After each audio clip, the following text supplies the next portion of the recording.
Hello and welcome to the Week 3 recap. This week we had some ups and downs in the season, a lot of surprises, some ending results that threw off my predictions for the games that mattered this week. But without further ado, I'm going to start the recap. Number 6 Houston at Cincinnati. That game was really surprising up until the fourth quarter. The final score doesn't relay how close the game was for almost all the game. Up until entering the fourth quarter, I believe it was 16-12 for Cincinnati. The final score being 40-16 Houston. Houston had a 28-point fourth quarter to put up the score that a lot of people thought they should have had going through the whole game. Next is number 21 Baylor at Rice. Baylor ran away with this game, and I believe the final score was something like 38-10. Baylor had an easy time. They just continued their win streak. Next is one of the first games I got wrong. It was number 22 Oregon at Nebraska. I picked Oregon to win this game. I thought it was going to be close, and it was indeed close. However, Nebraska came out on the winning side, winning at 35-32. Next was number 12 Michigan State at number 18 Notre Dame. Now, I said Notre Dame was going to win this game, and halfway through the third quarter, it looked like I was about to be terribly wrong. It was 36-7 Michigan State. However, Notre Dame started a mad comeback on Michigan State, but it wasn't quite enough. Michigan State won the game 36-28, giving Notre Dame their second loss of the season. Next game on the list was South Carolina State at number 5 Clemson. Clemson demolished them, won it 59-0. No surprise there. The next one, not a surprise because I picked the game wrong, but a surprise because of how well the team I picked did. It was number 2 Florida State at number 10 Louisville. Louisville destroyed Florida State. Florida State in this game not only didn't look like an FBS team, they didn't look like an FBS team. They looked way out of place. Final score of 62-20, when actually for the starters it was a final score of 62-10. Florida State was completely outclassed and shown up for what they were, not the number 2 team. Next was Ohio at number 15 Tennessee. Tennessee wins the game once again with a less than stellar showing. They should have run away with this game, and they just couldn't seem to pull away from Ohio. And another game on the list a little further down is starting to make Tennessee look worse and worse as the season goes on, even though they're winning. Next is North Dakota State at number 13 Iowa. I picked Iowa to win this game. I said, watch out. It could be a close game. Watch out for North Dakota State. They are the 5-time champions at the FCS level. And watch out indeed. It looked like the game was going to be over at the end of the game. It was 21-20 at that point. North Dakota State had just gone for 2 to take the lead instead of tying the game, and they missed the 2-point conversion. However, Iowa failed to run the clock low enough. North Dakota State gets the ball back, drives it back into field goal range, and kicks a 37-yard field goal to win the game.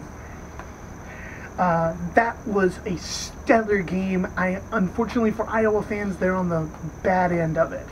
That also, interesting fact, puts North Dakota State at 6-0 against FBS teams and 5-0 against Power 5 teams. Next is Georgia State at number 9 Wisconsin. The curse of number 9 continues. Wisconsin wins the game, but they only beat Georgia State by 6 points, a score of 23-17. Georgia State hung with them until the bitter end, actually had the lead at one point, 17-14. But it just, 17-14, and it just was not enough for them to win, though. Next game, the one that makes Tennessee look bad, that I alluded to earlier. Number 25, Miami, Florida, at Appalachian State. Tennessee played Appalachian State at home, went to overtime to win it 20-13. Miami went into Appalachian State's home and beat them mercilessly 45-10. So Miami comes away looking really good. Tennessee comes away from their win over Ohio being a close one, looking a lot worse.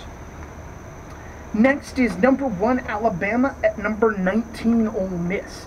Now this game's interesting. Alabama breaks the streak, wins the game, stops Ole Miss from getting their 3rd straight win against Alabama. Ole Miss won the offensive battle though. They put up 43 points on this Alabama defense, making this Alabama defense look tired and not as stout as they normally look, as they have looked in the first 2 games.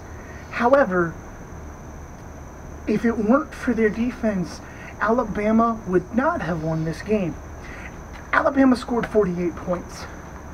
Of those 48 points, the defense and special teams scored 21. They had a fumble recovery for a touchdown, a pick 6, and a punt return for a touchdown. 21 points of their 48 came off that defense. So defense cost them a lot, but defense won them the game still. Next, Colorado at number 4, Michigan. Colorado came to play, and they played hard in the first half, going up actually at one point 21-14. They had Michigan's number in the first half, but they did not in the second half. Michigan wins the game 45-28, puts Colorado down at the end of the game. Texas A&M, number 17, goes into Auburn. I picked Texas A&M to win this game, and they did by a 13-point margin. They come away with a 29-16 win, and a tough one at that on the road in Auburn. LSU, number 20, played Mississippi State. They won their game by about 3 points, 23-20. They just come away with the win. Mississippi State proving to be that team that's not going to lie down. North Texas at number 23, Florida. North Texas didn't even score. Florida just put them away 32-0. It wasn't even a contest. Next was Texas State at number 24, Arkansas. I don't remember the score on this one, but it was Arkansas a lot, Texas State not a lot. Arkansas just ran all over them and got the win.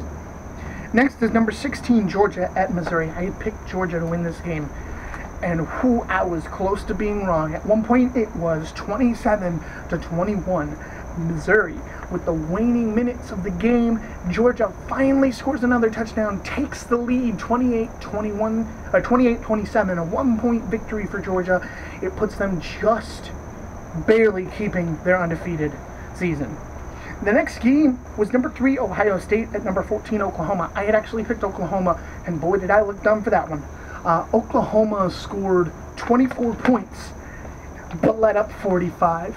And actually, of the 24 points they scored, one was a kickoff return that actually should not have stood because the returner dropped the ball at the 1-yard line, but they still called it a touchdown, and they never reviewed it. So Ohio State comes away with a huge win, continues their winning ways in this season. Looks like it's probably going to end in another championship for Ohio State. Portland State at number 8, Washington. I said in the video last time, just check the score after this one, and it was 41-3. So Washington ran away with it from start to finish.